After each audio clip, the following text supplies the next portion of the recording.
Here we are again, the city that never sleeps, where ambition soars and the skyline speaks.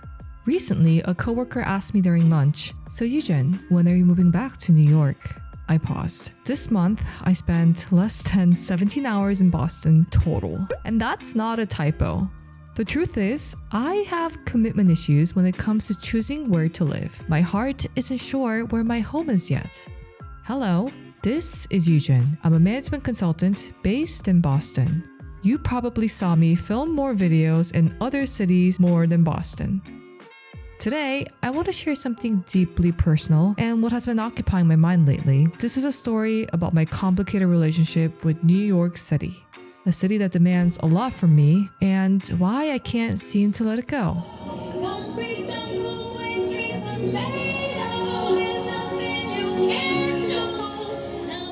It is a cold day here in New York City. I am on my way to work.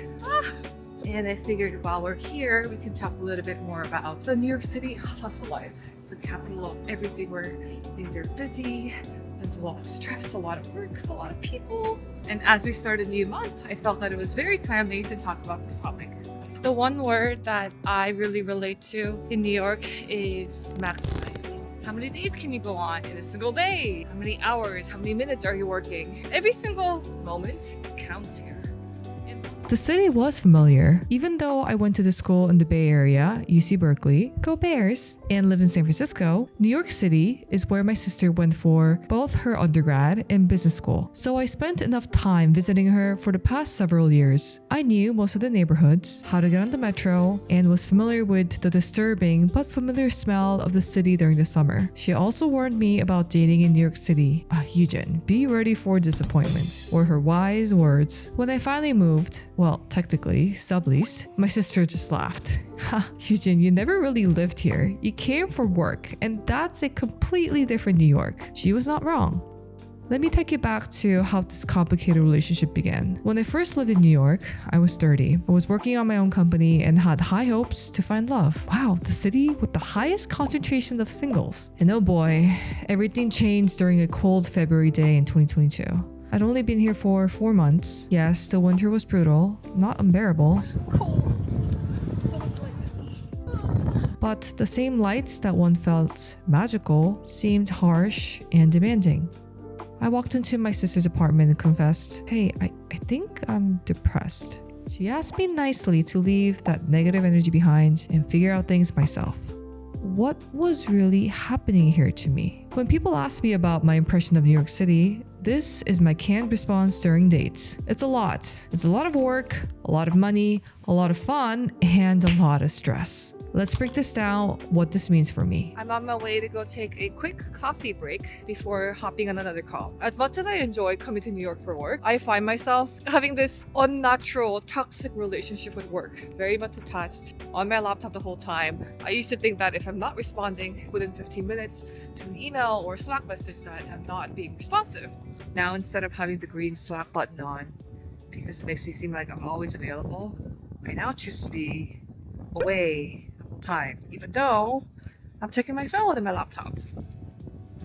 Every lunch, kind of find it fascinating, as a Korean especially, that we all order in lunch from Uber Eats, DoorDash, or some sort of delivery service. We don't properly have time to sit down, enjoy a meal for an hour. Sometimes you have a meeting, so you eat as you work. And I thought it was just me, but it sounds like it's most people here in the city. Everyone here walks with purpose, glued to phones, rushing between meetings. The green dot next to your name becomes this strange status symbol, like you're somehow more committed if you're available at 11 p.m. While having recruiting calls, I even noticed how the recruiters sound really different here compared to other cities. I describe them as sharky, sharp, smart, and something about them is very pointy. Their questions come rapid fire, almost as if they're looking to see not your skills, but whether you can keep up with the city's pace. I catch myself walking faster, talking faster, and even thinking faster. Sometimes I wonder if I'm becoming someone I don't recognize. The same matcha latte would cost me $3 more than it costs in Boston. $3 might not sound like much, but trust me, it's just the beginning. Here's how much I paid a month for a studio in Chelsea. $3,500. It's probably more now. It was the size of a shoebox and I didn't even have laundry in the unit. I couldn't even see what my neighbor wore to sleep across the building. I was making six figures, but my friends and I were living paycheck to paycheck. The math just doesn't add up here. Between rent, food delivery, and $40 fitness classes because that's what everyone is up to, your salary just vanishes. Even the conversations here is centered around money. On one of my second dates, a finance bro asked me, "When will you ask me how much I make?" Not, "What's your favorite book?" or "What makes you happy?" but about how fat his bonus is. It seemed like in New York, your worth and your wallet become dangerously intertwined. But then, there are those magical New York moments. The city feels electric. It's a stage where people come to make it big, where dreams feel possible. I remember singing, "We are the champion" in the subway with complete strangers at 1 a.m. We all knew the words, and for that brief moment, we weren't strangers. We were briefly connected. You can find yourself listening to the best operas or catch a performance at the Philharmonic just a few metro stops away. In your downtime, you get lunch with your friends working in fashion, tech, and finance. You can't help but feel inspired by the collective ambition and creativity surrounding you. It's a city you come, not only to chase your dream, but also to see others go after theirs fiercely. There's something powerful and motivating about being part of that journey. But with the highs come the inevitable lows: loneliness, constant chasing, and trying to stay afloat. Dating in New York City is, let's put it this way, not easy. You've seen me talk about this in my previous video too. You get ghosted left and right. Not too many people know what they want, or they prioritize work over building something meaningful. The paradox of choice becomes paralyzing. With endless options, why even settle? You meet people who have everything except the ability to commit. Their calendars are full, their bank accounts are healthy, but there's something missing. The capacity for genuine connection has been squeezed out by the city's demands. The constant comparison is exhausting too. There's always someone more successful, someone who found a better apartment, someone whose career is skyrocketing faster than yours. Oh, and they will almost always be younger than you. The city's endless possibilities ironically become a mirror reflecting and magnifying your insecurities. I remember one night sitting alone in my shoebox thinking, we're all so close and yet emotionally far. The city definitely made me feel like I will never be complete. It creates a perpetual hunger, more success, more experiences, more connections. And that's probably why, as much as I like to visit, I'm still hesitant to fully commit. But perhaps that's also a gift. New York pushed me beyond my comfort zone in ways I never expected. It taught me to define success on my own terms. Making it isn't about checking all the boxes. Maybe it's about finding moments of genuine joy in this chaos.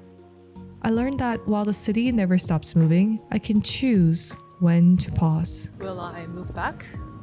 I don't know. Will I ever feel at home here? Maybe. I don't know what's ahead in my life, where I'll find love, or where I'll settle down. But what I do know is that this vibrant city made me more resilient, more ambitious, and ironically, more clear about what truly matters to me. New York City stripped away the unnecessary and forced me to ask myself, what will success look like for me? What is the life I want to build? What do I truly value? Have you had a love-hate relationship with a city? Please let me know in the comments below. Stay healthy, and remember to come back to my next video topic on... Let's go! It's time to be the GOAT. It's time to enter God mode, man, let's get it going. I wanna be the greatest, energy is overflowing. I know I'm stoking the fire, my desire's taking over.